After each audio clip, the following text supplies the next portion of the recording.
Ya, Anda kembali lagi di Perempuan Bicara. Pemirsa, perlu kami informasikan juga Anda di rumah juga bisa bergabung bersama kami di sini. Nanti boleh langsung bertanya kepada seluruh narasumber kami di sini maupun juga dengan Direktur Utama BPJS Kesehatan melalui line telepon yang tertera di layar kaca. Kami tunggu pemirsa keikutsertaan dari Anda bersama program kami malam hari ini.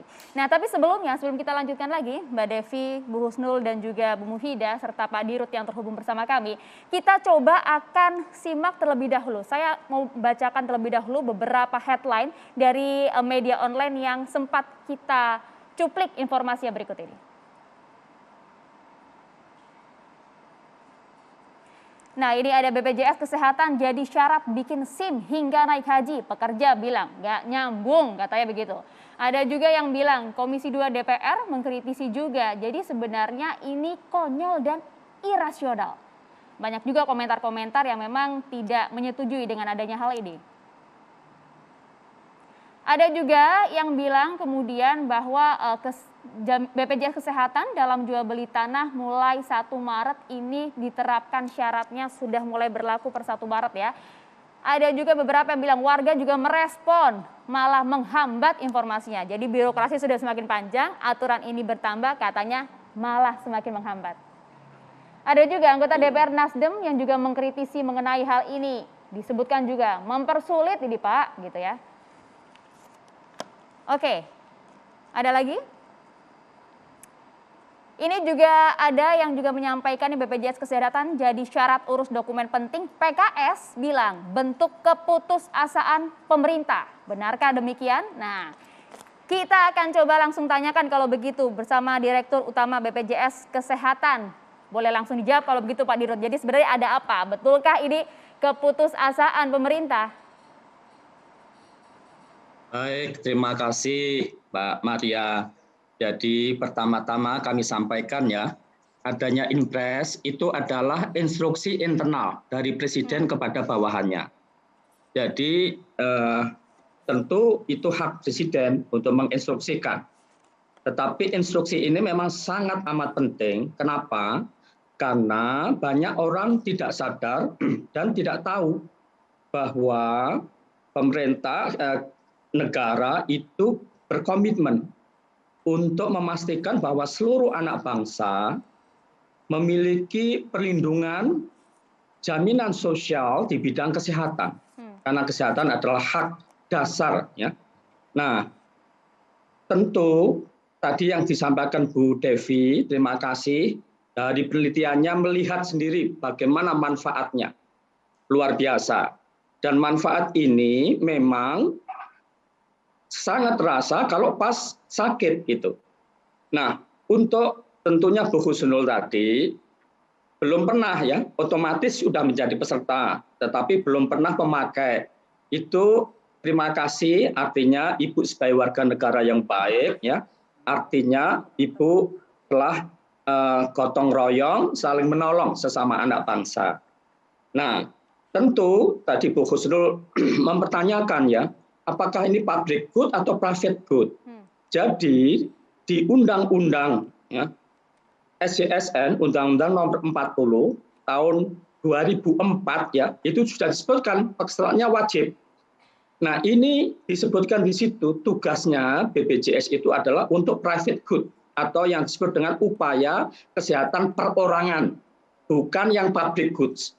Tetapi BPJS karena begitu ya kita baiknya itu juga kadang-kadang ada public good yang ini masyarakat kemudian sering sulit membedakan mana yang tugasnya katakanlah Kementerian Kesehatan atau Pemda, mana yang BPJS. Padahal sangat clear ya, sangat clear di undang-undang diatur. Nah, kemudian kalau tanya apakah kalau Pak kita itu memilih asuransi sosial kesehatan ya sebagai fokus utama pembiayaan kesehatan di Indonesia, itu kenapa nggak dibayari aja negara? Kebetulan waktu itu saya ikut ya berdiskusi sejak awal juga.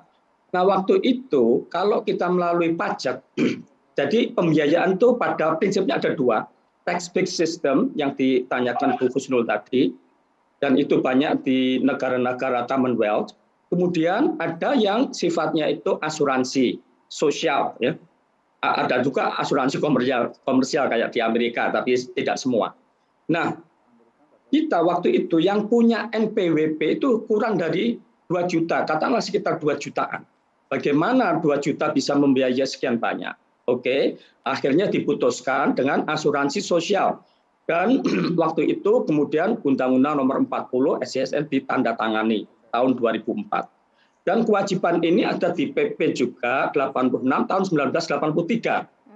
Dan tentu perlu kami sampaikan, antrian panjang berjam-jam tadi sebaiknya pakai online. Kami sudah pakai online, dan yang kesan-kesan lama tadi perlu untuk kita buktikan bersama, memang belum sempurna karena Indonesia yang begitu luas, bagaimana Bu Husnul sampaikan tadi, belum seluruh masyarakat atau wilayah Indonesia terkoneksi dengan baik ya.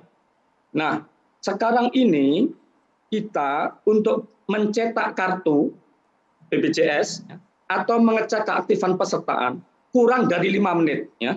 Kurang dari 5 menit, nanti kami kasih contoh, kami ajarin ya. Kalau ada yang belum tahu dan umumnya belum tahu gitu.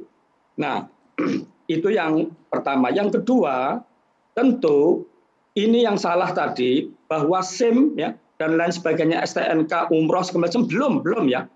Itu yang 1 Maret hanya satu, yaitu mengenai peralihan hak jual beli, khususnya pembeli. Pembeli pasti punya uang. Tapi itu aja. Untuk SIM, STNK, SKCK itu juga akan diberlakukan kan? Ya nanti tergantung kepada kesiapan ya dari masing-masing kementerian dan lembaga, dan itu sudah diinstruksikan, tetapi tentunya ya nanti bertahap. Contoh umpamanya rencananya ini belum, semuanya kan masih di dalam proses. Sehingga kalau ini kurang sosialisasi ya memang belum. Baru pertama nih, baru dari APR itu pun baru yang sifatnya pembelian ya, beli. Demikian. Oke, Pak, tapi kemudian banyak juga yang mempertanyakan, kok kemudian ingin mengajak masyarakatnya untuk bergabung ke BPJS untuk memaksimalkan tadi ya jaminan kesehatan nasional. Tapi kok kesannya jadi dipaksakan ya Pak ya? Mengapa kemudian begitu terburu-buru ingin mengajak masyarakat ini?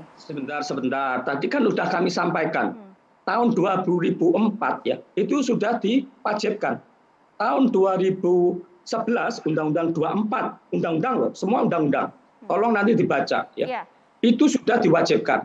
Di dalam PP tahun 2013 diwajibkan lagi.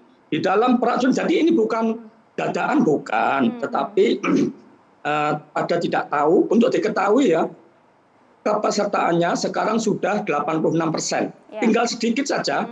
Ya, makanya ini orang-orang yang merasa sebagai warga negara punya uang ya, belum ikut, nah itu diingatkan begitu.